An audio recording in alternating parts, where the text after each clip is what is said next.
السلام عليكم ورحمة الله وبركاته. وعليكم السلام. الحمد لله رب العالمين، حمدا كثيرا طيبا مباركا فيه. أشهد أن لا إله إلا الله وحده لا شريك له، وأشهد أن محمدا عبده ورسوله الكريم. اللهم صل وسلم على نبينا وسيدنا محمد وعلى آله وأصحابه أجمعين. أما بعد، رب اشرح لي صدري ويسر لي أمري واحلل عقدة من لساني yafqahu qawli. Segala puji bagi Allah, kemudian salawat dan salam kepada Rasulullah, pada keluarga dan seluruh sahabat-sahabatnya. Bapak Ibu jemaah salat subuh yang Allah muliakan, insyaAllah masih tersisa dua hadis di dalam bab kemuliaan orang-orang yang melakukan salat subuh dan Aisyah. Di pertemuan yang lalu kita sudah membahas di antara jaminan Allah kepada mereka yang memelihara salat subuh berjamaah, dia di dalam tanggungan Allah Subhanahu wa taala. Dia berada di dalam jaminan Allah. Allah akan jaga dia sampai menuju ke surganya. Sekaligus Allah akan lindungi dia bila ada yang menyakitinya. Seandainya pun tersakiti di dunia, maka orang yang menyakitinya akan berhadapan dengan Allah sebagai pelindungnya. Dan itu janji Allah kepada mereka yang memelihara salat subuh berjamaah semasa hidupnya. Kita selesaikan pada pagi hari ini hadis berikutnya. An Abi Bakr bin Sulaiman bin Abi Hasmah anna Umar ibn al-Khattab radhiyallahu anhu faqada Sulaiman ibn Abi Hasmah fi salati subhi. Di hadis ini dari Abu Bakar bin Sulaiman bin Abi Hasmah menyatakan bahawa pada suatu pagi Umar bin Khattab tidak melihat Abu Bakar bin Sulaiman di masjid untuk melakukan salat subuh. Dan ini menunjukkan biasanya Abu Bakar bin Sulaiman ini melakukan salat subuh, namun subuh hari itu dia tidak nampak. Tentu ini menjadi perhatian bagi Umar bin Khattab. Wa inna Umara ghada ila suq. Dan di pagi hari itu setelah salat subuh, Umar bin Khattab pergi untuk berkegiatan di pasar. Artinya menuju ke pasar untuk melakukan kegiatannya berjualan. Jadi Bapak Ibu, Abu Bakar itu jualan, Umar juga begitu. Walaupun posisinya di saat itu mereka menjadi khalifah, mereka presiden, tapi mereka jualan, mencari nafkah sendiri dengan tujuan agar tidak termakan uang negara. Jadi mereka tetap hidup dengan uang sendiri, nafkah sendiri yang dicari, agar terhindar dari memakan uang milik rakyat.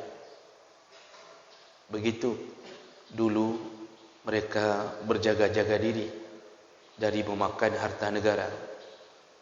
Hari ini kebalikannya, sengaja mencalonkan diri untuk memakan harta negara, bahkan tidak peduli dengan rakyatnya. Bayangkan dulu mereka begitu takut kepada Allah. Bayangkan hari ini begitu remehnya, begitu remehnya Allah di hadapan mata para pemimpin. Semua itu Allah selesaikan nanti di padang mahsyar, di yaumil hisab. Nah, ketika Umar menuju ke pasar, wa maskanu Sulaiman bainal masjid was suq. Jadi rumah Sulaiman bin Abu Bakar bin Sulaiman itu letaknya di antara Masjid Nabi dan pasar. Maksudnya Umar otomatis melewati rumah Abu Bakar bin Sulaiman. Famarra 'ala Syafa' Ummu Sulaiman. Nah, ketika Umar melewati rumah Abu Bakar bin Sulaiman, bertemulah dengan istrinya Asy-Syafa'. Faqala laha, lalu kemudian Umar berkata, oh mohon maaf, bukan istrinya, Ummu Sulaiman, ibunya, ibu Abu Bakar bin Sulaiman tadi.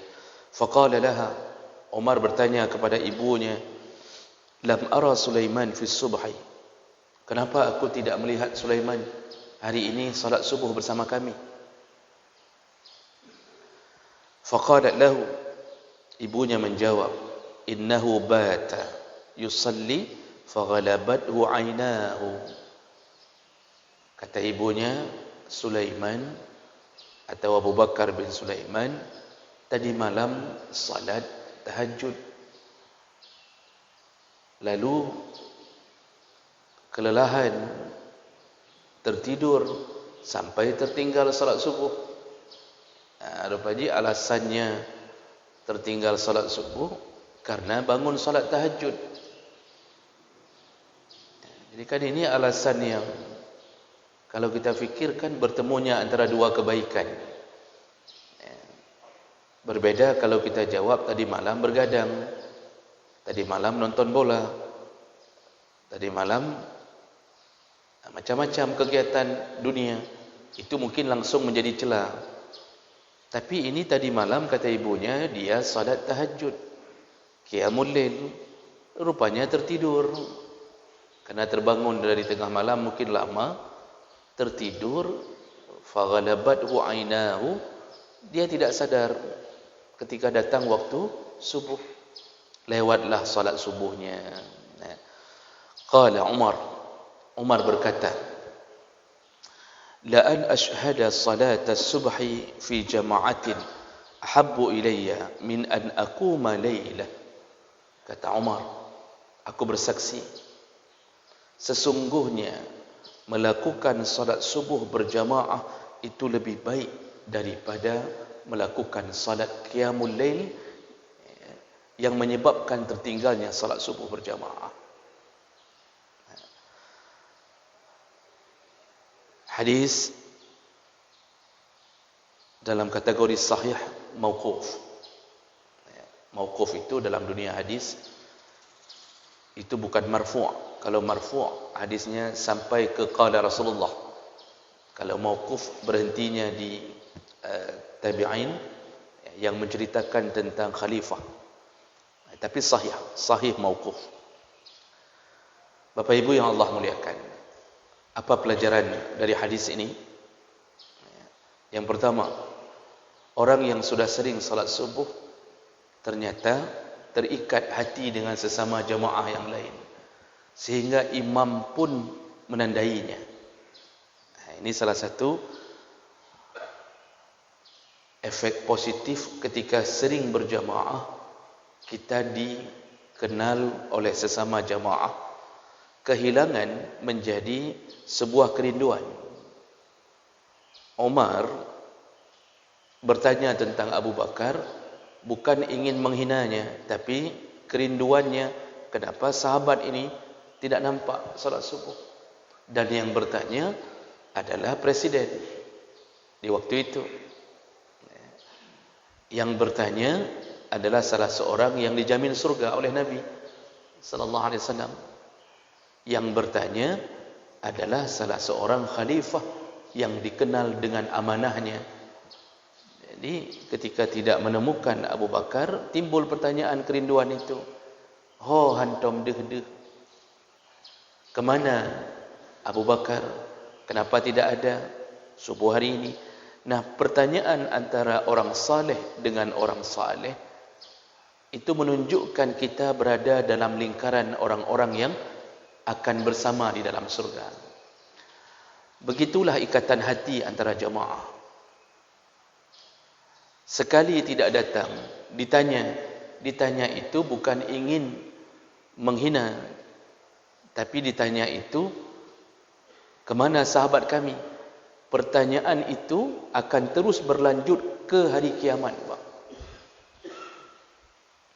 Ikatan hati antara kita, wajah-wajah kita.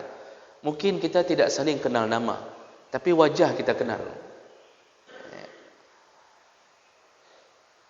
Orang yang di dunia tidak pernah berjamaah, tidak dikenal di kampung pun tidak dikenal. Ketika namanya dipanggil pertama sekali di dalam masjid, dan dia besoknya hadir pertama sekali ke dalam masjid, langsung berada di depan imam. Sebelumnya tidak pernah hadir ke masjid. Sekali hadir langsung di depan imam. Berarti dia sudah jadi jenazah. Itulah yang pertama sekali dia hadir di masjid. Rindukah orang kepadanya? Tidak. Lalu kenapa orang mensalatkannya? Karena salat jenazah itu fardu kifayah. Orang mensalatkan karena taat kepada Allah dan Nabi. Rindukah orang untuk datang mensalatkan jenazah ini? Tidak. Orang akan berkata, mau masjid antum deh. Seandainya boleh tidak disalatkan, pasti mereka tidak mau mensalatkannya. Pasti normal hati kita mengatakan, dapat sembahyang, untuk apa kita salatkan? Dia aja tidak pernah salat. Ini pasti terjadi. Namun karena dalam hukum Islam ini, selama dia belum murtad, selama dia masih mengakui salat itu wajib, walaupun dia lalai, dia tidak salat, tetap sesama muslim wajib mengurusi jenazahnya. Kita dapat pahala mengurusi jenazah, dia dapat siksa dengan meninggalkan salat selama hidupnya. Jadi itu urusan dia dengan Allah Subhanahu Wa Taala. Yang kita tetap wajib, walaupun waktu kita memandikan jenazah ada rasa benci, rasa tidak suka. Ya. Misalnya yang kita mandikan memang bandit, memang pencuri, pasti ada rasa tidak suka. Namun sesama muslim tetap harus mengurusi jenazahnya. Ini yang pertama. Jadi ikatan hati itu menyebabkan timbulnya pertanyaan kerinduan. Dan itu nanti bersambung ke hari kiamat. Makanya ada hadis yang panjang yang menyebutkan hari kiamat nanti, setelah setiap orang diberikan vonis masing-masing. Arti vonis, dilaksanakan apa yang telah dijanjikan Allah. Kita ini mengetahui surga neraka tidak mesti berada di padang mahsyar. Semenjak sakaratul maut kita sudah tahu kita surga atau neraka. Cuma eksekusinya nanti. Ada mukmin masuk surga, ada mukmin masuk neraka. Dia mukmin tapi masuk neraka. Kenapa? Imannya rendah sehingga tidak takut ketika melakukan maksiat. Yang membuat ke dalam neraka maksiatnya. Dia pernah makan riba, dia pernah berzina, dia pernah menyakiti tetangga, dia pernah mengupat, dia pernah macam-macam. Kalau Allah tidak ampunkan, Allah memasukkannya ke dalam neraka. Tapi mukmin, jadi dia campur-campur dalam hidupnya, salat berjamaah rajin, maksiat rajin. Jadi semuanya rajin dia. Dia taat ke Allah, taat ke pimpinan yang maksiat juga. Pokoknya begitu-begitu hidupnya. Sedekah banyak, korupsi juga banyak. Kamu jampu-jampu dimasukkanlah dia ke dalam neraka. Dan apa yang terjadi berikutnya, teman-temannya yang satu masjid berada di dalam surga. Ada beberapa orang karena maksiatnya dia tidak taubat sebelum matinya dalam neraka. Nah, dalam hadis itu dijelaskan ternyata sesama kita bisa memberi syafaat. Syafaat teman yang saleh. Jadi kan syafaat itu macam-macam. Salah satu syafaat adalah syafaat teman yang saleh. Rasulullah mengatakan, nanti teman-teman kita yang pernah sama-sama berjamaah, pernah sama-sama melakukan kegiatan yang baik, pernah sama-sama haji, umrah, pernah sama-sama membangun masjid, akan bertanya kepada Allah ketika tidak mendapatkan temannya di surga. Mereka bertanya, ya Allah, kemana fulan? Teman kami yang dulu sama-sama di dalam masjid. Teman kami dulu sama-sama kami bangun masjid. Kemana fulan? Kenapa kami tidak mendapatkannya di surga? Allah menjawab, dia dalam neraka. Jadi ini terjadi nanti. Nabi mengatakan dalam hadis yang sahih, ketika mendengarkan ternyata temannya dalam neraka, mereka bermohon kepada Allah, ya Allah, izinkan kami menjemput fulan yang dulu bersama kami beramal, ya Allah. Dengan Rahman dan Rahim Allah, sekaligus dengan keimanan orang yang dalam neraka itu, yang masih bertuhankan Allah dan menabikan Muhammad, diizinkan Allah. Kata Allah, baik, jemputlah temanmu, semua yang engkau kenal di dunia, yang pernah beramal sebesar 1 dinar. Dalam hadis itu, yang pernah beramal dengan 1 dinar. 1 dinar itu Pak, sekitar 2 juta. Ya, sekitar 2,5 juta. Ya. Pernah beramal dengan amalan sebesar itu pahalanya? Kalau pernah, jemputlah. Kata Allah, jemput. Mereka datang ke neraka, lalu dikebalkan oleh Allah dari panasnya api neraka. Walaupun masuk ke neraka, tapi tidak terbakar. Ini izin Allah. Lalu mereka dijemput. Tentu menjemputnya enggak susah, Pak. Jadi jangan kita fikir jemputnya kita datang ke semua neraka. Nah, tiamat ini. Tidak begitu tentunya. Kan setiap neraka ada penjaganya. Dan penjaga itu tahu persis siapa yang dimaksud. Dijemputlah mereka, dimandikan di telaga Kausar, berubah warna kulit mereka dari hitam gosong menjadi kecoklat-coklatan dalam hadis, seperti anak kacang baru tumbuh, baru diangkat ke surga. Lalu setelah itu, semua dengan izin Allah, mereka berkata lagi kepada Allah, telah kami selesaikan ya Allah, telah kami jemput ya Allah teman kami itu. Kata Allah, balik lagi ke neraka, jemputlah semua teman kalian yang dulu pernah beramal bersama-sama, yang dulu amalnya pernah dilakukan sebesar 1 dirham. 1 dirham 1/4 dinar, berarti sekitar 600 ribuan. Pernah sedekah ke masjid 600 ribu? Makanya saya bilang, sedekah masjid itu jangan 1000-1000, biar cepat mencapai itu. Paling kurang ada kemungkinan masuk ke surga. Dijemput, sama, setelah dijemput, diizinkan untuk masuk surga, setelah dimandikan telaga Al-Kausar. Jadi orang-orang yang dimandikan dari neraka ini, itu enggak bisa putih lagi. Warnanya kecoklat-coklatan. Dan di dahinya tertulis Jahannamiyun, ex napi Jahannam. Di surga semua orang tahu dia pernah di Jahannam. Tidak bisa putih. Jadi dari gosong, kalau punggung kanon sudah gosong, punggung kanon, pantat kuali sudah gosong sekali, kita gosok pun itu enggak mau putih lagi. Jadi tetap Allah beri tanda, ini orang yang pernah bermaksiat kepada aku di dunia. Lalu mereka bersenang hati masuk ke dalam surga setelah merasakan dahsyatnya neraka karena urusan maksiat. Balik lagi, lalu dilapor lagi ke Allah, telah kami jemput ya Allah. Kata Allah, balik lagi ke neraka, jemputlah semua temanmu yang dulu pernah beramal sebesar Satu zarrah, sebesar zarrah. Sebesar zarrah itu atom pernah beramal sekecil apapun ternyata menjadi penyelamat di akhirat. Kita sedekah enggak ada, naik haji enggak ada, solat enggak pernah, tapi pernah senyum kepada sesama kita. Ternyata dapat juga. Makanya pulang ni banyak-banyak senyum. Solat enggak usah. Neraka si ujung jipaknya. Itu model-model begitu. Tapi itu terakhir nanti kejadiannya setelah jeruak dalam neraka. Dijemput, dibawa ke surga.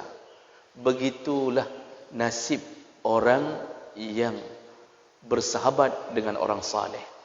Maka berjamaahlah, berkumpul-kumpullah dengan orang saleh. Karena orang-orang saleh inilah yang menjadi teman kita, yang akan menjemput kita seandainya kita dalam neraka. Makanya Umar bertanya, di mana Abu Bakar Sulaiman? Kenapa aku tidak melihatnya? Jadi bertanya tentang sahabat sunnah.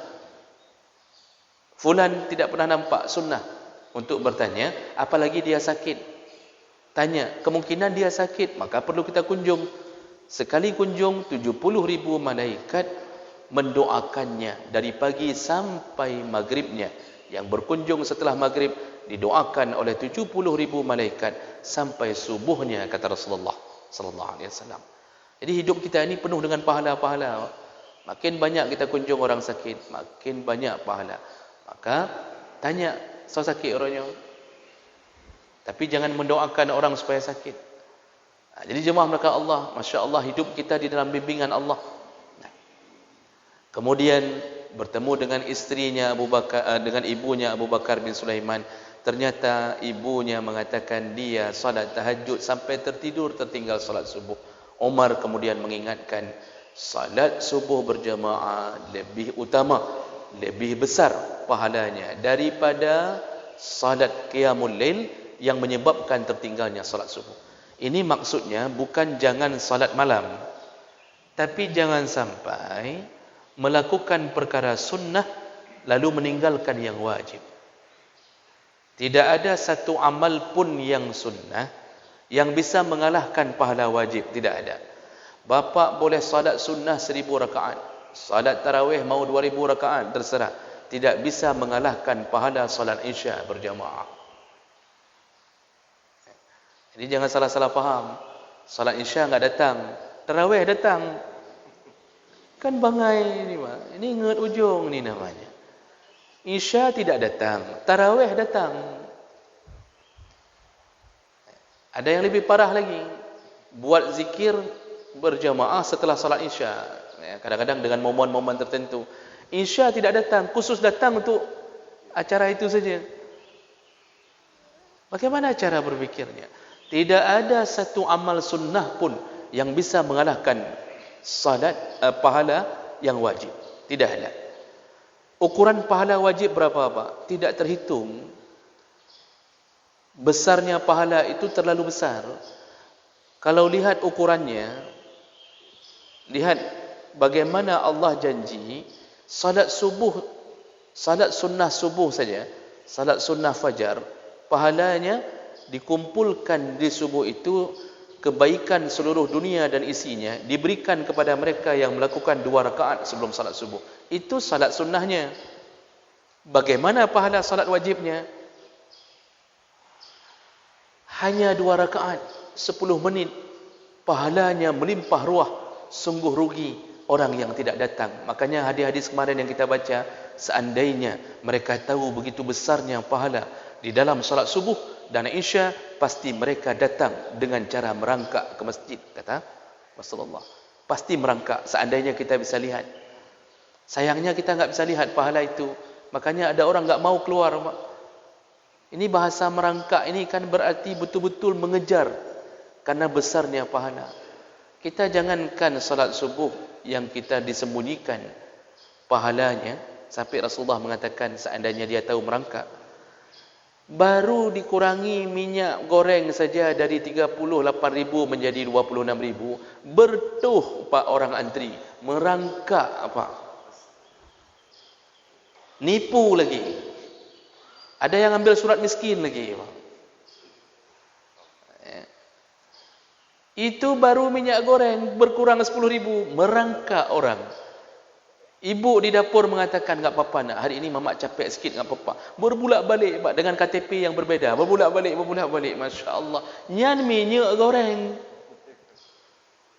Seandainya kita bisa lihat pahala salat subuh dan isya, semua dalam satu kampung tidak ada yang tinggal di rumahnya. Pasti semua, enggak cukup masjid untuk menampung Pak. Lepas buat plafon lantai 2. Seandainya, sayang, mereka melewatkan dari satu subuh ke subuh yang lain. Makanya hari ini kita ini hanya cukup bekerja, nanti ambil gajinya. Kalau sudah sampai di sana nanti makan gajinya, tidak perlu kerja lagi. Diberi waktu oleh Allah hanya 50 sampai 60 tahun saja. Selama belum sakit, datanglah ke masjid Allah. Tidak peduli masjid mana. Jadi janganlah hati terikat dengan sebuah rasa masjid ini tidak sah, masjid ini tidak sah, oh masjid ini begini, ini bukan orang kita. Jangan terikat dengan begitu. Itu orang yang picik sekali cara berfikirnya. Picik dah ni. Sampai ada, mohon maaf saya katakan, ini kadang-kadang kita kecewa. Ada guru yang membimbing pengajian, itu sampai mengatakan ke jamaahnya, baik nejak masjid fulan, itu masjid itu tidak sah kita salat berjamaah. Berapa hebat ilmunya dia berani katakan tidak sah. Hanya gara-gara sedikit terjadi pemahaman yang berbeza. Kenapa tidak baca kitab yang lebih luas lagi tentang urusan-urusan perbedaan itu? Jadi jemaah melaka Allah, kalau ada kelompok-kelompok pun yang menasihati murid, menasihati jemaah pengajiannya, jangan ngaji sama ustaz fulan, itu ustaz itu bid'ah. Jadi rupanya ustaz itu dibagi dua, ada ustaz sunnah, ada ustaz bid'ah. Ini menyakitkan perasaan juga sebenarnya. Jadi lagi-lagi kamu gekun ustaz bid'ah, karena netral saja, tidak mau membela sesuatu yang sifatnya tidak cocok dengan hukum dan kondisi masyarakat. Itu aneh.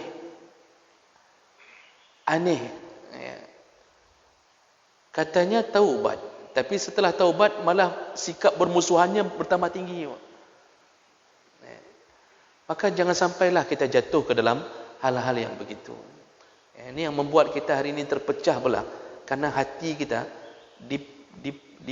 ditanam satu rasa kita yang paling benar, orang lain salah semua. Nah ini yang membuat hati kita terpecah. Kita benar, tapi orang lain kemungkinan juga ada kebenaran. Itu saja yang perlu dipikirkan. Itu saja yang perlu dipikirkan. Oh, masalah perbedaan itu wajar terjadi. Jadi jemaah melaka Allah Subhanahu wa taala, hadis ini mengajarkan kita jangan sampai kita mengutamakan yang sunnah lalu meninggalkan yang wajib. Puasa Senin Kamis, Ayyamul Bid, puasa Daud, itu masya-Allah besar pahalanya. Tapi ketika Ramadan datang, ketahuilah tidak ada pahala yang melebihi pahala Ramadan. Kadang-kadang kita heran, Pak. Salat sunnahnya khusyuk sekali. Salat wajibnya enggak khusyuk. Jadi ketika salat wajib enggak khusyuk, terbayang macam-macam. Ketika salat sunnah, khusyuknya minta ampun. Ini sudah salah faham.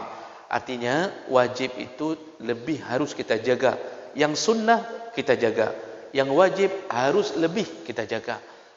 Jadi ini pelajaran dari hadis ini. Baik, saya berhenti di sini. Ada waktu